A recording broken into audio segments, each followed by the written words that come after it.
इस वीडियो में आप एरे ऑफ रेफरेंसेस के बारे में पढ़िएगा। अभी तक जो हम लोग एरे का एग्जांपल पिछले वीडियोस में देखे थे वो सब प्रिमिटिव डेटा टाइप्स को यूज कर रहा था। एरे ऑफ रेफरेंसेस भी एक तरह का टाइप होता है जिसका यूज आज के समय में बहुत होता है। तो चलिए इस पर एक प्रोग्राम देखते हैं तथा एरे ऑफ रेफरेंसेस को समझने का कोशिश करते हैं। अभी आप अपने स्क्रीन पे देख सकते हैं मेरे पास एक एम्प्लॉय क्लास है।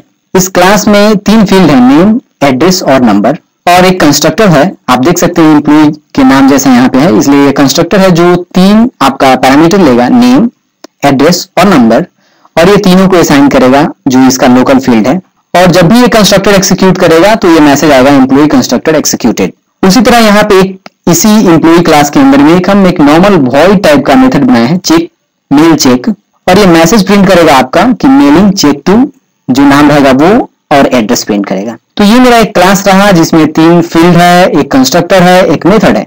चलिए तो मेरा ये एक तरह का क्या हुआ, इस क्लास हुआ, और इसका रेफरेंस हम लोग यहाँ पे एक मेन मेथड में बनाए हैं। देखिए आप मेन मेथड के अंदर में हम एम्प्लॉय का एक रेफरेंस बनाया है, और इस रेफरेंस का साइज हम, और रेफरेंस हमेशा ध्यान रखिए ये एरे टाइप का एम्प्लॉय क्लास का रेफरेंस है। पिछले वीडियो में जो आप पढ़े थे वो क्या था, इंट टाइप का, प्रिमिटिव डेटा टाइप, इंट या स्ट्रिंग टाइप का हम लोग एरे बना रहे थे।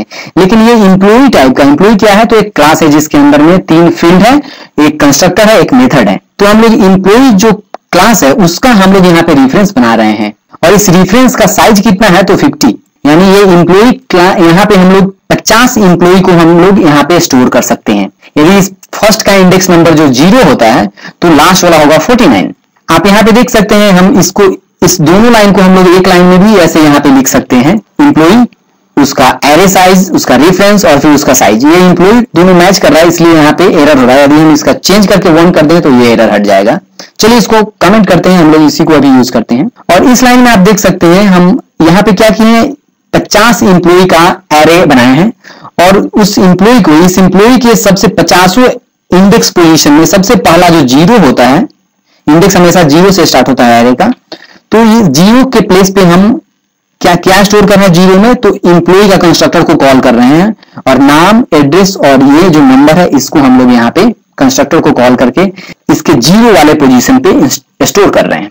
उसी तरह हम लोग यहाँ 1 वाले इंडेक्स पे भी हम लोग एम्प्लॉय को स्टोर कर रहे हैं, और उसके बाद बहुत सारा 2, 3, 4 डॉट डॉट, और जितना आप स्टोर करना चाहते हैं कर सकते हैं। और सबसे एंड वाला हमेशा ध्यान रखिएगा 49 होगा, क्योंकि 0 से स्टार्ट है, और 49 मींस टोटल 50 एलिमेंट्स इसमें एम्प्लॉय को, 50 एम्प्लॉय को स्टोर कर सकते हैं। तो 49 सबसे एंड है, इसमें भी हम लोग एक स्टोर कर रहे हैं अलग एक एम्प्लॉय, उसका एड्रेस और उसका नंबर। अब जब हम इसको स्टोर कर लिए तो हम इसको डिस्प्ले करा सकते हैं, या तो आप फॉर लूप का यूज करके हम उसके अंदर डिस्प्ले करा सकते हैं, या फिर हम एक एक को कॉल कर सकते हैं। जैसे हम यहाँ बोल रहे हैं system.println out.println के अंदर में हम लोग लिख रहे हैं एम्प्लॉय के 0 में जो नेम है वो डिस्प्ले करिए। यहाँ जब भी हम लोग डॉट देंगे आप देख सकिएगा यहाँ पे एड्रेस, नेम और नंबर दोनों दिख रहा है आपको। तो हम लोग जो एम्प्लॉय का ये 0 इंडेक्स पे जो नेम है उसको दिखा रहे हैं, फिर यहाँ पे एक हाइफन दे रहे हैं, फिर यहाँ पे दिखा रहे हैं 0 इंडेक्स पे जो एड्रेस है वो दिखाइए। यानी सबसे पहले नाम आएगा यानी अभिमन्यु, और हाइफन आएगा और फिर एड्रेस आएगा। उसी तरह हम लोग एम्प्लॉय का जो 1 वाला जो इंडेक्स पे हम लोग जो ये स्टोर कर रहे हैं इसको हम लोग यहाँ देख रहे हैं, और उसी तरह 49 को जो हमने यहाँ स्टोर किए हैं यहाँ पे देख रहे हैं।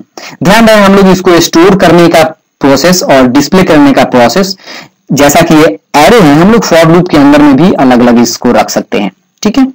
और यहाँ पे एक ध्यान रखिएगा, हम यहाँ पे system.output.println जैसा ऊपर है वैसा ही हम यहाँ पे देखिए ध्यान 50 यूज कर रहे हैं। यदि हम इसको अनकमेंट करेंगे इस लाइन को तो यहाँ पे हमको एरर दिखेगा। जैसे इसको सबसे पहले हम लोग इसको बिना अनकमेंट हुए रन करके देखते हैं।